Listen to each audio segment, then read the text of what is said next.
Yan yung mga tao na masisipag, mga kapatid, pag yung sinipagan kasi, panahon ito. Ayan, malungkot ang sikmura kapag may pagkatamad ang tao, mga kapatid. Walang kalaman-laman yung sikmura kapag tamad. Yan yung itong mga mais na kano, apuradong natuyo. Yan, mga kapatid, apuradong natuyo yan, sobrang init rin.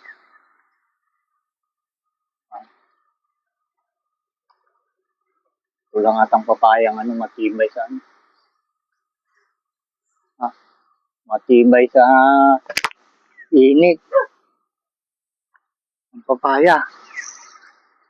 Kahit yan o, mga kapatid.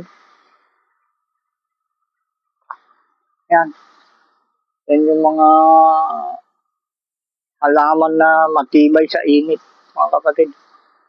Kita nyo, nasunog pa nga yun. Nasunog pa yung ano, puno niya. Dahil ito yung basura. Sinunog. No? O, tingnan nyo yung dahon niya. Okay lang. Tibay sa init pala ito ng panahon. O, katabi pa niya yung ano, tusat ang tawag yan. Mga kapatid. Sana all matibay sa init. Bye-bye.